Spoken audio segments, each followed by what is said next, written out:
Thank you, Mr. Speaker. Mr. Speaker, I take this opportunity to contribute to the motion on the state of the nation, and coming after the contributions by the Leader of Majority and the Leader of Minority and several senators from this side of the House, Mr. Speaker, sir, I wish to reiterate that this is a time when His Excellency President Ruto, the President of the Republic of Kenya, must stand up and be counted to make Kenya what it is and to do those things, Mr. Speaker, sir, that will define this nation as a nation that belongs to all the people of this country. To define this nation, Mr. Speaker, sir, as a nation that is not just made up of two communities, that must, Mr. Speaker, sir, reflect the face of every community in this country. Mr. Speaker, it is a time for inclusivity, a time to ensure that all those in the peripheries of this nation who feel that they have been left out of the governance structure of this nation are brought into the framework that will steer this nation going forth. Mr.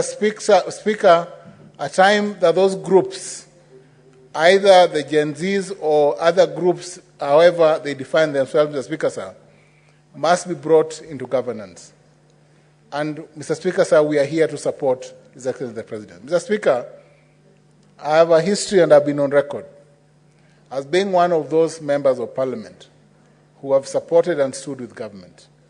And that, Mr. Speaker, is what I intend to continue to do. But, Mr. Speaker, with a tinker, Mr. Speaker, sir.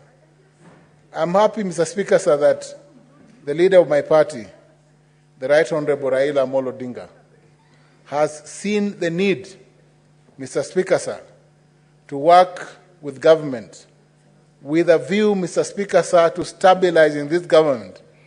Because this government, Mr. Speaker, sir, serves every citizen of this country. And when my good friend, the Senator from Migori, Eddie Mwok, spoke to me 3 days ago on the possibility of my party, the ODM, moving in the direction of government, I told him that that is the right thing to do. I told him that's the right thing. I know he will. He knows that that is the right thing, and that I believe, Mr. Speaker, sir, that my party. Order, Senator Ojienda. Yes, Mr. Speaker. Senator Eddie, there is just have a seat. Senator Ojienda, just have a seat. Before this motion was processed, the leadership sat and agreed to basic house rules. And one of those rules was that there shall be no points of order raised on any senator who is on their feet contributing to this motion. And again, I caution the senators not to abuse that particular house rule, that you be factual. And remember, we have not suspended the standing orders of this House. So you have to take responsibility for whatever you say. You have to be factual, and whatever you say, you must be able to substantiate. So if you're unable to substantiate, don't go there. Don't abuse the fact that no points of orders shall be raised.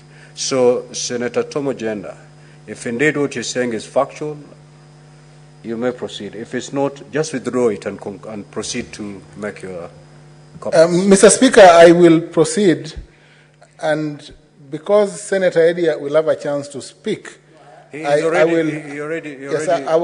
will drop it so that I move in a more structured manner. Mr. Speaker, it is not in doubt, Mr. Speaker, sir, that our party leader, the Right Honorable Raila Odinga, has seen the need, the greater interest of this country as overriding momentary interests or momentary party interests. And I thank him, Mr. Speaker, sir. Because, Mr. Speaker, sir, this is a time to focus. This is a time to bring a people together. It is a time to quell the near violence that we have seen in this country. It is a time to bring all levels of government together, Mr. Speaker, sir. Because, Mr. Speaker, sir, what we witnessed on the day that the youth broke into Parliament is something that has never been witnessed in the history of this country. And we do not want to get to that low again. Mr. Speaker, sir, on that fateful day, not only was Parliament attacked, but the Supreme Court was also attacked. The county of Nairobi, the bastion or representing devolved power, was also attacked, Mr. Speaker, sir. This country must pull together. And to pull together, Mr. Speaker, sir, there must be a beginning. Political parties must ignore momentary political interests and sacrifice those momentary political interests for the bigger interests of this nation. Mr. Speaker, sir, today I rise as one of those last senators to be counted on this question. And my word is, Mr. Speaker, sir, that I stand for transformation. I stand for change. I want to see a country that is united. I want to see a country that is progressive. I want to see a country, Mr. Speaker, sir, that speaks in one voice. I want to see a country that knows peace and not conflict. And I pray, Mr. Speaker, sir, that we shall remember that when we were at our lowest, political parties came together and built a front that ended the near conflict, the near doom, and the near law that this country faced. Thank you, Mr. Speaker. Now, with that, we'll defer the motion. Clerk, call the next order, please. Order number 9.